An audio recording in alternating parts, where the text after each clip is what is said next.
Hello, હું doctor Vikesh Shah છું. આજે આપણે એક પેશન્ટ જેમનું નામ એમને યુટ્રસ અને સર્વિક્સ કેન્સર હતું. આજે એમને ઇમ્યુનોથેરાપી લઈ 6 સાયકલ ઇમ્યુનોથેરાપીની પતી છે.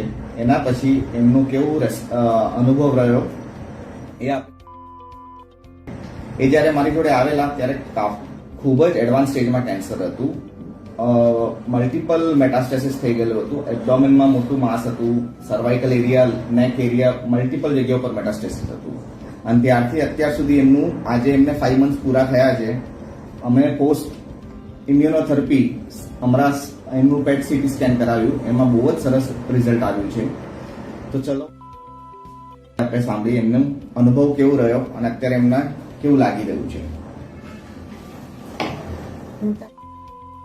અમદાવાદ જ્યારે મને આ કેન્સર છે એવું ખબર પડી ત્યારે હું બહુ જ ગભરાઈ ગઈ હતી અને હું બહુ નિરાશાથી જ આમ ઘરમાં રહેતી હતી.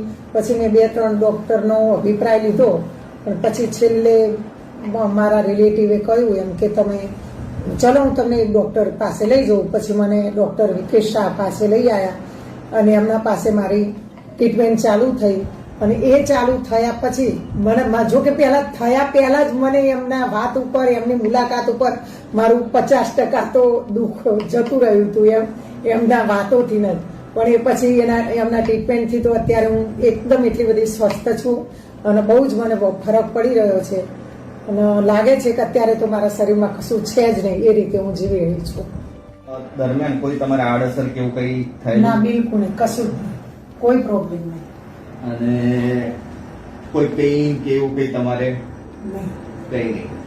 જે તમારા પેલા સિમ્ટમ્સ હતા એ બધા સિમ્ટમ્સ અત્યારે લાગે છે કોઈ તમારે કે જરાય કોઈ સિમ્ટમ્સ નથી? કશું જ નહીં, બધું સારું છે. બીજા કેન્સરના દર્દીઓને તમે ઇમ્યુનોથેરાપી વિશે શું કહેવા માંગશો? બધાને હું તો સલાહ આપું છું, કશું ના કરાય, ઇમ્યુનોથેરાપી જ લેવાય, આ સિવાય બીજું કશું કરાય નહીં. મારો પોતાનો અનુભવ છે, મેં લીધું છે, મને સારું છે.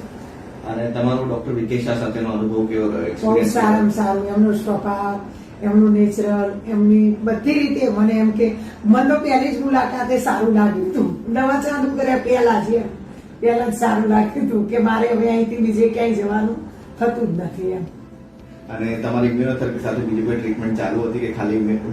ના, બસ ઓનલી ફોર ઇમ્યુનોથેરાપી, બાકી કોઈ ટ્રીટમેન્ટ ચાલુ નથી. આપણે બાકી કોઈ જ દવા નથી કરી, કશું જ નહીં, કોઈ આયુર્વેદિક એ નહીં, કશું જ નહીં. જે પણ ડોક્ટરે મને કહ્યું છે એ ડોક્ટરના સલાહ મુજબ જ મેં એમની દવા ચાલુ રાખી છે, બાકી કશું જ કર્યું નથી.